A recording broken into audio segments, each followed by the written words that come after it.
வணக்கம் ஃப்ரெண்ட்ஸ். ஸ்பானிஷில் என்னென்ன வார்த்தைகள் என்னென்ன எழுத்துக்கள் கேபிட்டலைஸ் பண்ணணும் அப்படின்றத நான் இப்போ சொல்ல போகிறேன். என்னென்ன பண்ணக்கூடாதுன்னு சொல்ல போகிறேன். இதுக்கப்புறம் வினைச்சொற்கள் பயன்பாடு பற்றி ஒரே ஒரு கிளாஸ் இருக்குது. அதுக்கப்புறம் ஸ்ட்ரைட்டாக நம்ம ஸ்பானிஷில் என்னென்ன நார்மலாக பேசுகிறதுக்கு அத்தியாவசிய வார்த்தைகள்னு தெரிஞ்சுக்கலாம்.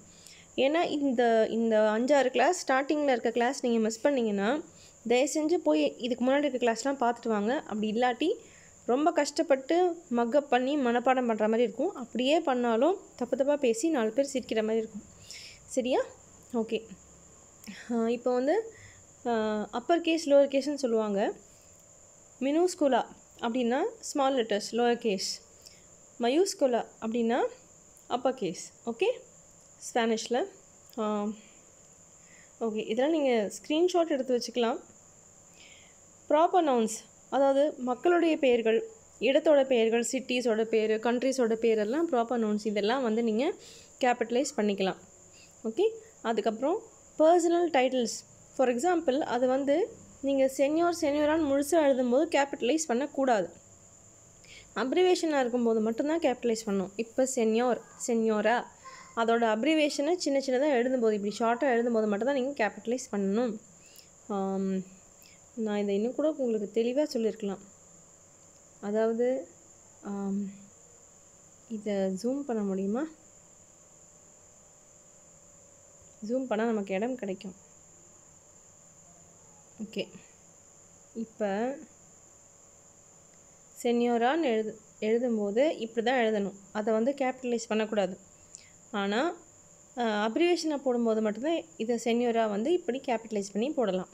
அதேமாதிரி டாக்டர்னு எழுதும்போது நீங்கள் கேபிட்டலைஸ் பண்ணக்கூடாது. இதே டிஆர்னு அப்ரிவேஷன் பண்ணி நீங்கள் கேபிட்டலைஸ் பண்ணலாம். உங்களுக்கு வித்தியாசம் புரிஞ்சிருக்கும். ஓகே ஓகே ஓகே அடுத்தது, இப்போது ஒரு புக்கு, ஒரு சினிமா படம், இதுக்கெல்லாம் பேர்கள் இருக்கு இல்லையா? படைப்புகளோட பேர்கள். எப்படி? படைப்புகளோட பெயர்களோட ஃபஸ்ட் லெட்டர் மட்டும் கேபிட்டலைஸ் பண்ணுவீங்க. இப்போ ட்ரீம் கேர்ள் அப்படின்னு ஒரு படம் வரப்போகுது. அதோட ஃபர்ஸ்ட் நேம் மட்டும் ஃபர்ஸ்ட் வேர்டில் இருக்க ஃபர்ஸ்ட் லெட்டர் மட்டும் கேபிட்டலைஸ் பண்ணணும். இதுக்கப்புறம் எவ்வளோ நீளமான பேராக இருந்தாலும் நீங்கள் பண்ணக்கூடாது. ஆனால் நியூஸ் பேப்பர், மேகசின்ஸோட பேர்லாம் வந்து ப்ராப்பர் நவுன்ஸ். என்ன? அதாவது எல்பைஸ் அப்படின்னா இந்த the land R the country அப்படின்னு அர்த்தம். ஓகே. ஸோ அதெல்லாம் ப்ராப்பர் நவுன்ஸ்ன்றதுனால நியூஸ் பேப்பரோட பேர், மேகசின்ஸோட பேர், கம்பெனிஸோட பேர், இதெல்லாம் நீங்கள் வந்து எல்லா வேர்ட்ஸோட ஃபர்ஸ்ட் லெட்டர்ஸும் கேபிட்டலைஸ் பண்ண வேண்டியிருக்கும். ஓகே. என்னது? ஏன் அடுத்த ஸ்லைடு வர மாட்டேங்குது? Okay fine. இப்போது அடுத்தது ரெக்கார்ட் ஆகிட்டுருக்கா?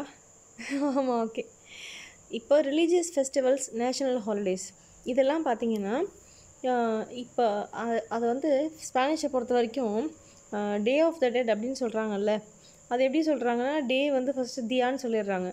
ஆஃப்க்கு பதிலாக தே வருது. ஓகேவா? லோஸ் அப்படின்றது நம்ம இங்கிலீஷில் வர ஆர்டிகல்ஸ் த மாதிரி.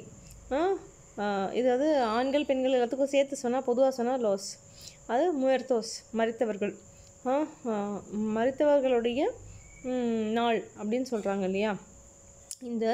இது சொல்லும்போது இந்த டே அப்படின்ற தியா அப்படின்ற வார்த்தையும் அந்த என்ன பண்டிகையோ இல்லை அப்சர்வேஷனோ அந்த வார்த்தையும் வந்து ஒன்றா தான் கருதப்படுது. நம்ம அதனால் இந்த ஆஃப், இந்த நடுவில் இருக்க ஆர்டிக்கல் இதெல்லாம் வந்து நம்ம விட்டுறோம். ப்ரப்போசிஷன் ஆர்டிக்கல்லாம் வந்து கேபிட்டலைஸ் பண்ண மாட்டோம். இந்த ரிலீஜியஸ் ஃபெஸ்டிவல்ஸ், நேஷ்னல் ஹாலிடேஸ் பேர்லாம் இந்த மாதிரி கேபிட்டலைஸ் பண்ணிக்குவோம். இந்த மாதிரி விதத்தில் பண்ணிக்குவோம். ஓகே. ஸ்பானிஷில் எதுவுமே நம்ம இங்கிலீஷில் மாதிரி மேடே, சண்டே, மண்டே, சாரி ஒரு விளையாட்டுக்கு சொன்னேன்.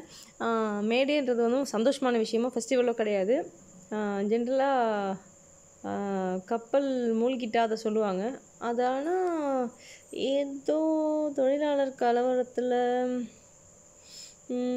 டீயெல்லாம் தூக்கி கொட்டினாங்களே, அதில் வந்ததா இல்லை கப்பல் மூழ்கிறதுனால வந்ததா, எதனால இது வந்துச்சுன்னு எனக்கு மறந்து போச்சு. ரொம்ப நாள் ஆச்சு இதை கேள்விப்பட்டு, ஸ்கூல் படிக்கும்போது கேள்விப்பட்டேன். ஸோ அதுக்கு உண்டானது. ஃபைன். இப்போ நம்ம அதுக்கெலாம் டைம் வேஸ்ட் பண்ண வேண்டாம். இப்போ வந்து எதெல்லாம் கேபிட்டலைஸ் பண்ண மாட்டோம், நான் ஃபஸ்ட்டு சொன்ன மாதிரி டைட்டில்ஸ் எல்லாம், இப்போ டாக்டர், சென்யோரா இதெல்லாம் கேபிட்டலைஸ் பண்ண மாட்டோம். அது அப்ரிவேஷனாக யூஸ் பண்ணால் மட்டும்தான் கேபிட்டலைஸ் பண்ணுவோம். இப்போ அடுத்தது days of the week, Monday, Tuesday, Friday, என்ன இதெல்லாம் நம்ம கேபிட்டலைஸ் பண்ண மாட்டோம் ஸ்பானிஷில். அப்புறம் மந்த்ஸுக்கும் கேபிட்டலைஸ் பண்ண மாட்டோம். லாங்குவேஜஸ்க்கும் பண்ண மாட்டோம். இங்கிலீஷ், ஃப்ரெஞ்சு எதுக்குமே இங்கிலத்தெரா, எஸ்பானியோல் எதுக்குமே வந்து நம்ம கேபிட்டலைஸ் பண்ண மாட்டோம்.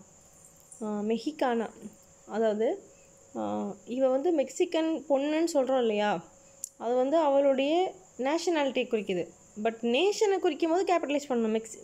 மெஹிகோ அப்படின்னு சொல்லி அந்த நேஷனை பற்றி பேசினா நீங்கள் வந்து நேஷனுங்கிற ஓகே அந்த அதை பற்றி பேசும்போது அதை பற்றி பேசும்போது நீங்கள் கேபிட்டலைஸ் பண்ணணும். நாட்டை பற்றி பேசும்போது கேபிட்டலைஸ் பண்ணணும். பட் நாட்டை சேர்ந்தவங்க இந்தியாக்காரங்க, இந்தியாவை பற்றி சொன்னால் இந்தியா கேபிட்டலைஸ் பண்ணணும்.